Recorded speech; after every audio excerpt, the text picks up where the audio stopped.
Hey there everyone, it's me, Austin. You may know me as the guy who makes the Rethinking series, also the guy who makes the weird, science-y, pedantic videos on our channel. I'm doing something a little bit different today, and honestly, that should come as no particular surprise to those of you who have been following the channel for a while. I have a tendency to do a lot of different things all the time. What the fuck does Geralt's dick look like? So here's the deal. Our channel has been undergoing a constant state of change ever since it's been in existence. Ever since way before I even heard of the ShoddyCast, it was something completely different than what it was right when I joined, and right now it's something different than when I first started working here, even still. So I thought it would be cool to do a little bit of a question and answer video that's, for one thing, unscripted. Everything that I do is incredibly scripted. I spend a lot of time thinking about the very specifics of the words I want to use, and some of them may not be the best, but you know, you work with what you have. So it may be a little jumpy from time to time. I won't be like, you know, the Vlog brothers jumping all over the screen, but you know, without a script, that kind of suck. But I wanted to answer some of your questions, and I fielded them on Twitter and on our Patreon page, and I want to do this from time to time and touch base with you guys about what we're working on. We talk to our patrons a lot, and they will have early access to this, but you guys who don't, you know, may not have the money to patronize or just have no interest but are still a fan, stuff just happens and you're like, what is going on? I don't understand. Things are different and no one said anything. There was Skyrim, and now there's not Skyrim, and there was a guy with an accent saying it, and now he was turned into cheese. And so, you know, I thought maybe it'd be cool to do some touch and base. Josh does some occasionally, but only when he really, really has to. So let's get started with some of your questions. Cyborg Rocks is one of our Patreon donors, and he was asking about the Fisto episode and about how long it took to make and how difficult it was without access to the GEC, and whether this means that we could have a series without the GEC. Short answer to the last part of that is no. We're gonna be waiting for the GEC to start the storyteller because it makes the access to the animations a lot smoother. Although our machinima artists have been making great strides in finding new workaround techniques to make stuff work, and they've been experimenting within the engine, and they're getting there, but they still need get their hands on the GEC. Supposedly it's coming this April, so that's gonna be good. And really good for us, and you know, we'll get the storyteller going as soon as possible. We actually have the first episode written, which is really exciting, so that's awesome, and so we can just kick off right away with the first episode. As far as how long the Fisto episode took, that episode was made by the very talented, and I know his real name, but I don't know his channel name. Never mind, I can't find his channel name. His real name is Alexander, and he is fantastic. He wrote, filmed, and edited the whole thing. I think he made it sound like it only took him a little bit of time. I'm guessing it took him a little bit more time to put it all together than he said. I'm guessing it took him like a week, all said and done. But it's really fantastic. He is a guy with his own small channel, which I will put here in post because I'll be able to find it. Right now I can't find it. Just super professional of me. David Gooden is another one of our Patreon contributors, and he is curious about how we field our voice actors and how we get those perfect in-game shots. Now, it's a little tricky to answer that question. The voice acting we usually do when Josh does his behind the scenes-y things. He puts out an email address, which I'll even put right here. It's noreply@shoddycast.com, that anybody who has talent that they feel is talent can shoot an email to Josh, be like, hey, look, here's the stuff that I can do. I'd like to work with you. And we do that for voice acting as well, but often we set out, we go to freelancer websites and find voice talent for the narrative stuff there. As far as how we get the perfect in-game shots, we use controllers. You try to get perfect shots with a mouse, it's gonna look like crap. Now, it's not just as simple as panning with the controllers, which in and of itself is hard. I do that all the time in my videos where I try to get the shots, I'm like, oh God, and I'm really impatient, so this part sucks. But our machinima artists spend all this time placing the NPCs in the right places and getting them to do the correct animations at the correct time, and they spend all this time trying to get lip syncing. It's really complicated. It takes them a ton of time to get footage. So it's not quite as simple as just being in the right place at the right time with the controller. It's setting up the right place and the right time with all the different moving parts. It's quite complicated. Remnant John asks one of my favorite questions because it took me like a year here at ShoddyCast to learn the early founding history of the channel, and it is kind of, you can find lots of little bits of it here and there if you look, but hearing it from the horse's mouth is a little tricky to get the little nuances. So the story goes, Josh and Kyle Yeba wanted to be YouTubers. They wanted to, like, instead of working crappy part-time jobs, they wanted to be able to do YouTube, which they love, but they wanted to like make a little money off of it. And so they started experimenting on their own channel called Radon Gaming, which I'm gonna put the footage of right here just to irritate them, which is fantastic in its own way. It has these, what I call like the spark of a YouTuber. When you watch it, you're like, oh, this is terrible, but there's something there. Even a tavern wench might walk over and, you know, offer you her services. Who knows? Hey, who knows? Probably not, but who knows? You know, would that be hot? Yeah, that'd be pretty hot. This Radon Gaming channel got shut down and they gave up and they decided to give it another shot because Josh had some luck selling World of Warcraft gold guides, I believe, on eBay. And so he's like, well, what if we make a YouTube channel that's like Guild Wars gold guides? And because they had some luck, you know, with that format. And so they started doing that. And I don't remember the exact specifics of what order things happened, but they dabbled in Let's Plays. You can find an FTL Let's Play if you go all the way back, Faster Than Light. Then they founded Elder Scrolls Weekly because they had some success making Elder Scrolls online videos.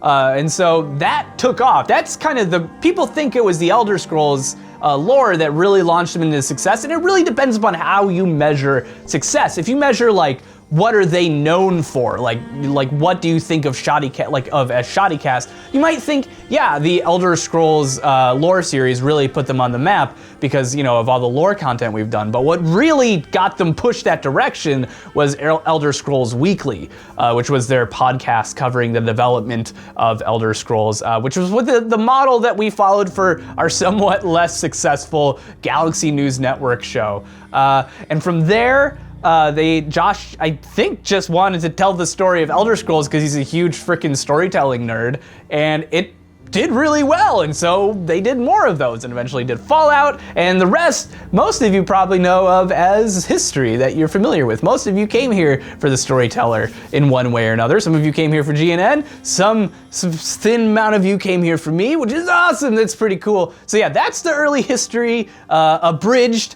You can find little snippets here and there. Josh has been on a lot of like really tiny like little radio shows and podcasts that you can actually hear him talk about this. You have to hunt them down though. Kyle is very, very hidden and behind the scenes. Out of everyone, he's the one who hides the most. But I have this footage that he tried to get rid of, but I saved, of him doing the ice bucket challenge.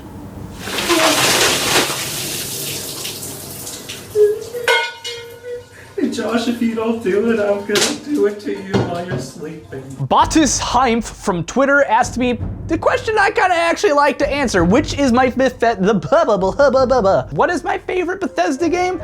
Easy answer, it's Morrowind. And it's so old, and its graphics have aged kind of badly, even with mods, and its engine is kind of crappy, so even if you make it look prettier, it still kind of looks like crap, and I can't get it to run at 60 frames per second on my modern PC because it's just kind of junky in that way. But its story, its depth, and it's the world that it created was so unique, and it really sold. It was the first thing it was the first Bethesda game I ever played that I'm aware of, and I love it. I still love it. The music is fantastic. I love role-playing in that game more than I do in any other Bethesda title. I love just creating a persona and going and living it. That game really, it gave you the intro where you built your character and then was just like, no, go. Dylan Theriot cheated and asked me 2 questions at once. He asked me who my favorite companion is in the Fallout universe, all of it, and also asked me who I think dropped the bomb first. Now, first question, it's Piper. I think Fallout 4 does not hold many of my favorites from the Fallout franchise, but it does have my favorite companions. They really injected a lot of life into the companions, and Piper, I love Piper. She's fantastic. As far as who dropped the bombs first, I think that is missing the whole point of the Fallout franchise. Of course, you have the Enclave president who says it was the Chinese, and but can you really trust him? He's an unreliable source. So we basically don't know. The thing that doesn't matter, and I'm gonna talk about this in a video later, is that it doesn't matter who dropped the bombs first. The terrifying truth of the mutually assured destruction mentality is it really doesn't matter. Like, one bomb is gonna kill like 100,000 people, maybe 200,000 people, like maybe 500,000 people if you're really like a big bomb in a really populated area. And so what you're doing when you decide on mutually assured destruction is you're saying, okay, one person did one thing that was bad for a relatively small group of people for the whole population of the world. Therefore, we all are going to just kill everyone because it makes no sense, and that is what is scary. It doesn't really matter if one person started it. The fact that everyone was ready to destroy everything is what makes the implications of the mutually assured destruction and the Fallout universe so terrifying. Everyone is terrible because everyone was willing to do it. The first person isn't that much more terrible than the person who launched all the nukes at their country. Like, it doesn't matter who dropped the bombs first. The story is that they're all terrible. Rodney asked me what I did before ShoddyCast, and okay, so I can go through the whole list. It's my resume is that I worked at a coffee shop, I worked at a photo retouch studio where I learned how to use Photoshop and fix blemishes and cut things out and all that. Then I worked at a small newspaper where I answered phones and did web design and video work. That's where I first started to do more video. Then I worked in the current town that I live in now as a freelance web designer and video person, and then I started working freelance at ShoddyCast. Now I devote all my time to ShoddyCast. Luca Zamet asks this question that I get all the time from our Patreon donors and sometimes on Twitter and in YouTube comments, which is about my education and whether I struggled in school and what I studied and what I'm educated in. And yes, the answer is yes, I struggled in school a lot. I had some mental health issues, and also I just found a lot of the arbitrariness of school really boring in public school. I think there's this idea that you need to learn to do things that you don't understand the purpose behind them, but when you're in school, you know the purpose and you know it's nonsense. And so I really had trouble with doing busy work, but I really loved learning. And as someone who is having a kid in like 6 months or so, maybe a little bit less, 8 months, 7 months, I don't know math. It's a struggle for me to think about how I want to deal with their education and sending them to school and being like, yeah, sorry, you gotta go to this arbitrary place where they make you do arbitrary things. Afterward, I went to school, I went to seminary actually to be a youth pastor. I failed out because of depression, which kind of led me to just play World of Warcraft all day and Crimson Land, for those of you who remember Crimson Land, and a lot of StarCraft, and I stopped going to class and I failed out. And then I got jobs that I mentioned earlier. I learned to develop my own perfectionist taste. I never lost what I think is one of the most important aspects of being an educated person, and that is the thirst for learning. For me, I have a core philosophy and it's a core value of mine to know as much of the objective truth as possible. And also I care a lot about doing the most objective good in the world as possible. So I just read a lot. And if you think about the nature of college as it is, there's a lot of value in going to college, but we teach people to just go. We tell people just go to college, just go there and you'll figure it out. And we don't even think about why we tell people this. We go have people that devote tens of thousands of dollars to getting a degree to work at a department store is what ends up happening. And you could just go work at a department store for 4 years and take money in and then be like, oh, I think I might love to do this thing. Maybe I'll go to college and learn how to do that thing. But we just send people to get into debt for no real reason. And people go to college and they waste these amazing opportunities that some colleges can provide. I think there's this notion that people think, they try to argue, like parents especially, like go to law school or med school or business school or go into a STEM field, computer science, because that's the only value in a degree, and I don't. agree with the ideas behind that, but I agree with the core central theme that if you're gonna go to college, you need to go to college for the right reasons, and you need to go to college because you want to do something better than you can teach yourself to do it. And you wanna have opportunities that are not normally available to you under ordinary circumstances. Those are very good reasons to go to college. But the most important thing, and the thing that leads academics postgraduate and on to be successful, isn't the degree itself. The acquisition of the degree means nothing. It's the wanting to learn more, the inquisitiveness, and the knowing how to be inquisitive. That is so much more important. Someday, maybe I'll go to college. I don't know. Josh didn't go to college, or he started going. Tommy, our machinima artist, didn't go to college. He did the kind of my thing where he went and stopped. A lot of went and stops. Graham, our writer for Hidden History, goes. Andrew goes. Kyle is going now, even though he's gone before. He had a degree before, and he doesn't feel very enthusiastic about it. And so he's getting another one that he finds to be more useful.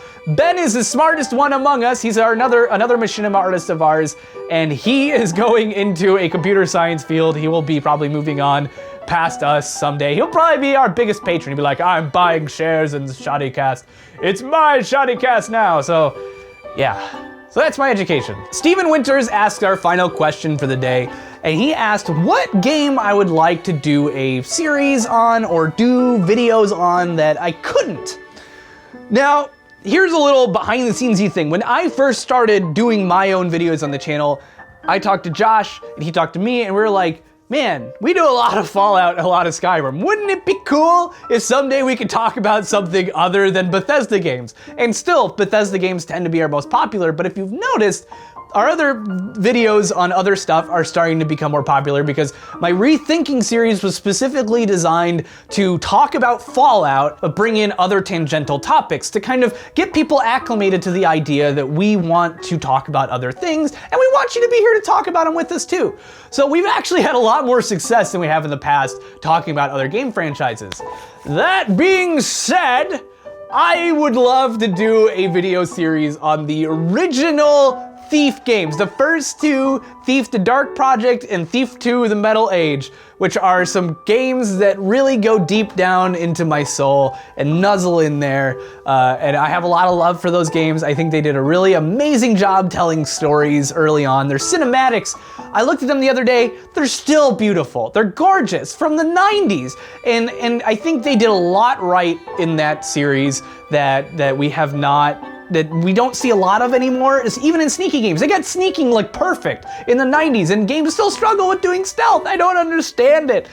It's very confusing to me, but as someone else on YouTube, and I can't remember his name, but I'm gonna put a link here and in the description, did a great little video essay comparing Thief to modern AAA titles, and I recommend that you take a look at it. But yeah, that's the kind of game that I would really like to do a series on, maybe Baldur's Gate as well, I like that, but you know. So I hope you like this little fireside chat little session of ours. Maybe you hate it, maybe it'll do terribly. I'd like to do them occasionally, more, not quite once a month, but maybe like once every 6 weeks or so. Shoot me your questions in the comments if you want, and I'll get to them next time I do one of these videos. And if you like this video, give it a like. If you, for some reason, are watching this and you're not a subscriber yet, dude, subscribe to our channel. It's so easy. Like, even if you hate this, like 90% of the videos we make because it's like me, and you're like, oh, where's Hidden History? Where's Storyteller? You're like, they're coming back. Just subscribe and ignore everything that looks like an Austin video.